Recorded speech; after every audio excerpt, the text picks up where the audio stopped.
Bonjour tout le monde et ravi de vous retrouver pour partager avec vous la deuxième partie de chronologie des mouvements artistiques dans l'art contemporain depuis 1960 jusqu'au 1920.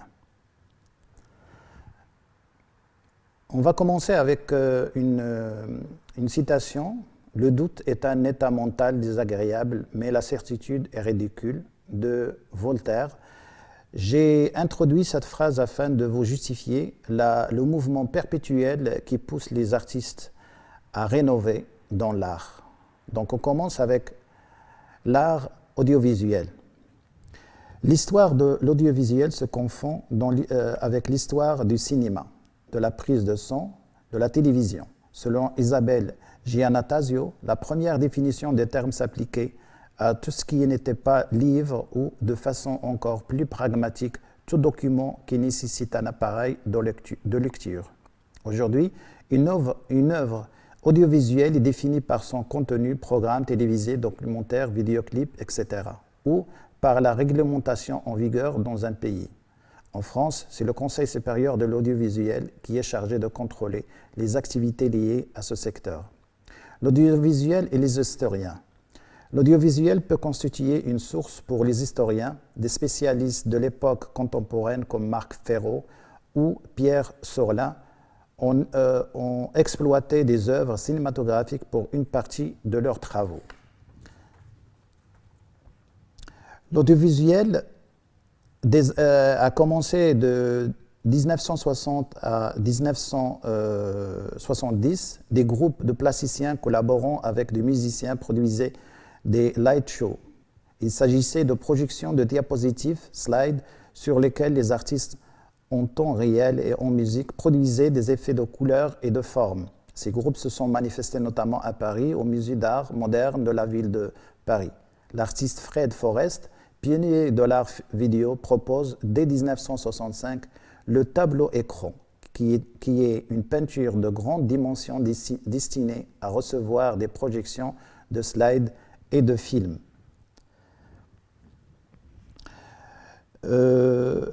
L'artiste Fred met en place cette action en 1907. Il s'agit d'une œuvre sentinelle au bout du monde. Il souhaite faire prendre conscience aux gens de l'importance de protéger notre planète. Au large d'Ushuaïa se trouve un phare qu'il a équipé de différents instruments de la technologie de la communication. Le but est de lui faire envoyer des signaux de détresse sans cesse. Les internautes peuvent ainsi voir des messages d'alerte en permanence sur Internet. Une fois de plus, la création de Fred Forrest, en plus d'essayer de sensibiliser les hommes et de les amener à une prise de conscience, il se sert d'une technologie de communication extrêmement répandue aujourd'hui, l'Internet. L'art interface. L'art interface est un mouvement aussi des années 80. Contrairement aux formes d'art traditionnelles, l'art interface est une forme d'art dynamique qui réagit à son public ou à son environnement. Aujourd'hui, associé au mode des ordinateurs, des installations ou œuvres interactives étaient avant influencées par l'action directe du spectateur. Comme nous a dit Jean-Louis Boissier, les arts interactifs impliquent une relation particulière à l'œuvre. Et si l'on est venu à parler d'art interactif, c'est à partir de la notion d'interactivité qui est elle-même attachée au fonctionnement et à l'usage des ordinateurs. Oui et non. En effet, comment peut-on expliquer que dès la préhistoire, avec son art pariétal, des animaux représentés dans une caverne changent d'expression ou position selon l'angle de la lumière? En aucun cas, l'ordinateur n'était présent, sauf si je me trompe. Et pourtant, il s'agit bien d'une œuvre qui réagit à son environnement. Là, nous pouvons comparer deux types d'art interactifs. Ceux qui dépendent d'une action directe du spectateur et ceux d'une action indirecte. On passe à l'art vidéo. L'art vidéo naît en tant qu'expression artistique au début des années 1960 de la rencontre des plasticiens, ingénieurs et des responsables de chaînes de télé qui cherchent de nouvelles possibilités d'utilisation du médium vidéo. Même si les tentatives sont faites dès la fin des années 50, officiel de cet art a été fixé à mars en 1963, lorsque Naim Jane Paik expose Exposition of Music Electronic Television. Dans l'article de 1999, le critique d'art Jean-Paul Gavard-Perret s'interroge sur la crise de l'art et des nouvelles perspectives ouvertes par l'art vidéo face à la starification de l'œuvre d'art. Le vidéo art propose donc une autre voie, pas la seule sans doute, mais le chemin qu'il trace est très important. Dans le lieu de spectacle, il se veut autre chose qu'un spectacle. Aujourd'hui, la vidéo est un médium reconnu au sein de l'art contemporain.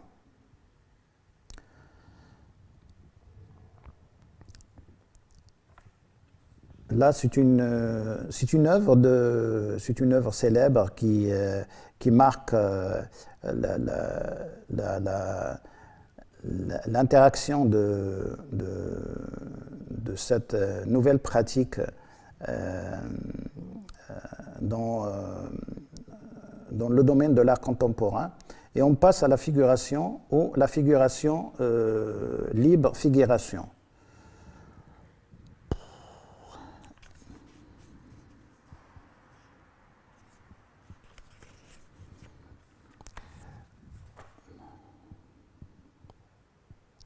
Si le slogan de gauche était de changer la vie, dans le programme du PS en 1972, l'arrivée du pouvoir de Mitterrand en 1981 coïncide avec une effervescence artistique. Baptisé en France de figuration libre, terme qui ne vient pas d'un critique, mais qui est donné un peu à hasard par l'artiste Ben, que le public connaît pour ses lettrages blancs sur fond noir. Ces artistes veulent changer l'art en le remettant dans la vie.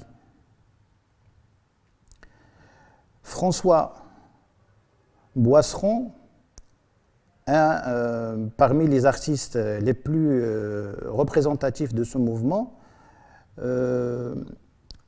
dit « Nous étions fascinés par les fanzines, l'art brut, le hard rock, le punk, tout ce qui était mal fait, populaire, violent, bas, le téloche aussi. On voulait se voutrer dans la culture la plus méprisée. Il y avait l'idée de se confronter au quotidien, renouveler les sujets, les thématiques, vivre la peinture au présent. Et de ce fait, cet art se produit dans la rue, les clubs, les revues, les ateliers, dans un bouillonnement non académique et pulsionnel. Mais le comble pour ce mouvement, il refuse la théorie, les groupes organisés, les manifestes, les normes, comme le note le commissaire de l'exposition, Le Torel. Dans son journal en 1981, la peintre Catherine Violet écrit « Notre mouvement est réactif, forme simple, assez primaire, mais qui ont le mérite de se débarrasser de tout un fardeau théorique qui stérilise la production picturale. C'était alors le règne de l'art conceptuel. Ainsi, contrairement aux expositions que je qualifierais d'expo-tudes, libre figuration n'est pas un boulevard des hates, mais de l'art des années 80, agrémenté de discours critiques a posteriori.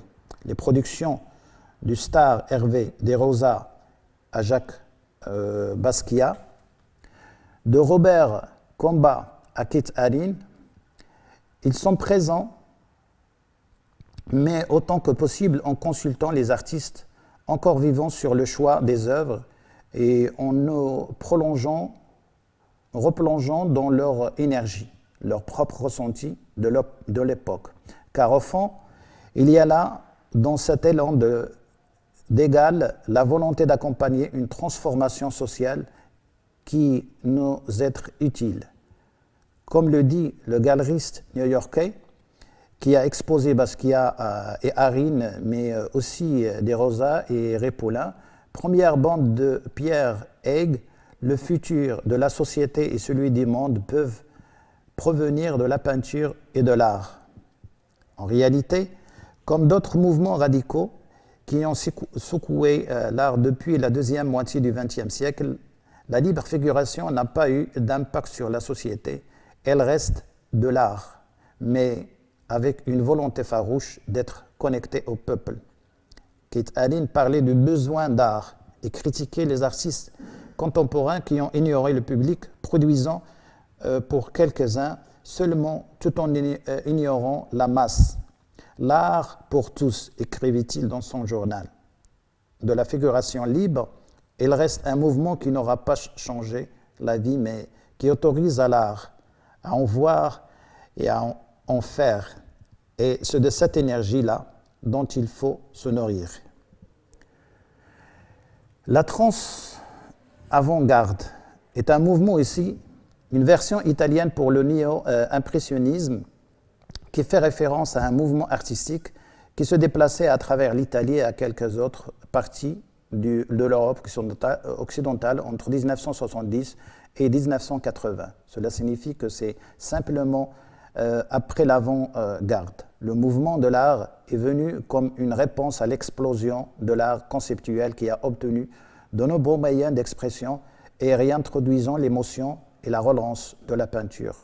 Le critique d'art italien Achille Bonito Oliva a introduit le concept de trance avant-garde dans un article concernant les travaux et les problématiques de 5 artistes italiens. Sandro Scia, Francesco Chilemonte, Enzo Cusci-Villato, Nicola De Maria, Mimo Palladino.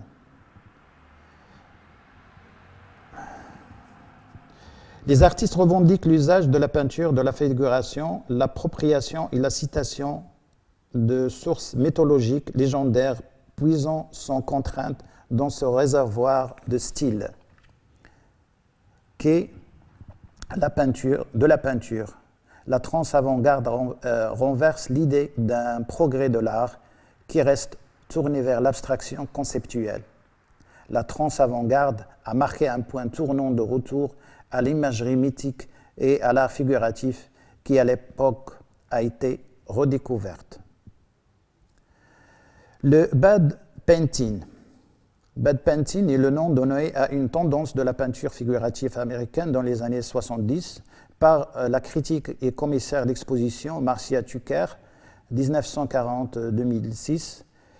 Il a organisé une exposition du même nom, mettant en vedette le travail de 14 artistes, la plupart inconnus à New York, au Museum of Contemporary Art, New York, tels que Juan Brown, Fallen Angel, James Chatelain et Julien Schnabel, pour ne pas citer que ceci.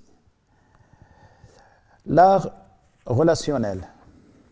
L'explosion blockbuster de Marina Abramovic en 2010 au MoMA est une expression très est une perspective, la grande mère de la performance était restée assise des jours entiers, 700 heures en tout, invitant les visiteurs à s'asseoir en face d'elle afin de la regarder dans les yeux, l'expérience du lien social le plus fondamental. L'esthétique relationnelle est une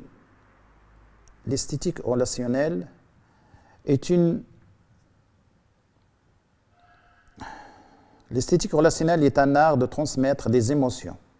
L'esthétique relationnelle, c'est un courant artistique qui cherche à créer un lien avec le spectateur au-delà de la simple communication. Essayer d'expliquer l'essence de la personne par le biais des ressources familières en modifiant son utilisation ou l'espace qui la détermine. Il repose sur le en passant dans le performant et l'installation. En outre, il utilise des moyens qui nient les grands récits et les grands gardes des arts, essayer que quiconque visite le travail interagisse avec lui. Par conséquent, les expositions contenant les documents sur ce courant ont tendance à se dérouler dans le cadre d'activités et de contextes quotidiens. Parmi les plus grands exposants sont Rekrit, Tiravaniya, Maurizio Catella, Jérémy Deller, Karsten Oller, Miltos Mentas et Venasa Pycroft.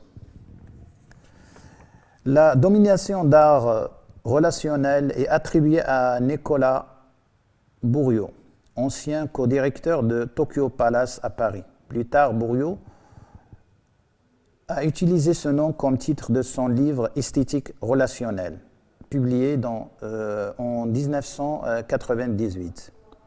Entre 2008 et 2009, le Guggenheim a accueilli une exposition baptisée rendant hommage aux piliers de l'art relationnel que sont Maurizio Cattelan, Liam Gillick Douglas, Gordon, Pierre Haig, Philippe Parreno, Rekrit Tiravaniya, Dominique Gonzalez, Foerster et Karsten Oller. L'art numérique. Dans les années 60, les artistes d'avant-garde comme Yves Klein et Nicolas Schoeffer s'interrogent sur le rapport à une nouvelle matière première bien différente de l'argile ou de la peinture à l'huile. L'information qui, à l'époque, se transmet encore surtout de manière analogique. Très tôt, de nombreux artistes décident d'expérimenter autour de cette matière et se rangent alors dans la catégorie des médias art, à l'image du plasticien Hans.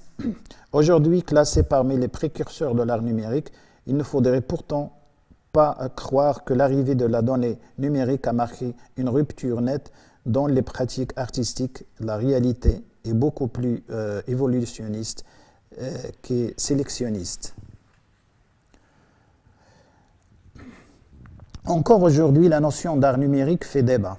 Détaille Rosario Caltabiano, curateur et propriétaire de la galerie 2248 mètres carrés dans le 20e arrondissement parisien. À titre personnel, je ne l'aime pas trop car il ne reflète aucune réalité. Il n'y a pas d'art à la peinture à l'huile ou d'art à la peinture acrylique. Ce sont des techniques mais pas un courant. En plus, cela fait plus fuir les acheteurs qu'autre chose. J'ai donc proscrit le terme pour me concentrer sur les œuvres, les artistes et les expositions. Tranche le galeriste. Le grand tapis magique de Miguel Chevalier emporte la foule dans une vague qui se forme et se déforme à l'infini, d'inspiration d'art islamique cristallisée autour du numérique. L'œuvre projetée au sol trompe à l'œil des marcheurs et titulera la curiosité de chacun. Le bioart décrit une évolution récente de l'art contemporain, prenant pour médium les ressources plastiques offertes par les biotechnologies. Culture de tissus vivants, art orienté objet, modification génétique, on cite là Eduardo Kac, morphologique, Marta de Menezes, construction analytique et biomécanique, Symbiotica, ont toutes été par des artistes qui s'approprient des techniques et des thèmes de réflexion très controversés aujourd'hui. Ces expériences sont parfois en relation avec le propre corps de l'artiste, culture de sa propre peau, transfusion de sang, de cheval, etc., en mettant à nu les peurs traditionnelles inspirées par la technologie. L'œuvre d'Eduardo Kac, Genesis à l'exposition Art Electronica en 1999, un passage de la Bible a été traduit à une séquence d'Aden via le code génétique et intégré au patrimoine d'une bactérie. La croissance de la bactérie est semencée sur le gel d'agarose d'une boîte de pétri, se fait sous l'œil d'une webcam. CAC joue un rôle aussi en tant que critique et théoricien. Ces articles ont paru dans des publications telles que Leonardo, Visible, Langage et Art Journal, aussi bien dans ses œuvres que dans ses écrits. CAC met en avant 3 nouveaux domaines de l'art contemporain: la téléprésence, la biotélématique et l'art transgénique. Donc, parmi les artistes représentatifs, on peut citer Georges Gézer, Joué Davies, Olga Kislas, etc. Donc le néopape est un mouvement artistique et art issu du pop art. On le rapproche souvent la nouvelle illustration, en général moins revendicatif. Les artistes néo-pop privilégient les déformations de l'esprit et les multiples interprétations d'une même chose. Ils sont issus du pop art au sens où, pour eux, toute représentation est strictement humaine et donc populaire. Ils refusent l'idée d'un art supérieur au autre, ainsi que l'élitisme dont il est victime. Ils prônent au contraire un art proche du peuple et de ses acheteurs. Ils acceptent le copyleft. Le terme néopop est aussi utilisé pour qualifier le tag et le graphe. Comme ça, notre émission touche à sa fin. Je vous donne rendez-vous à la prochaine fois.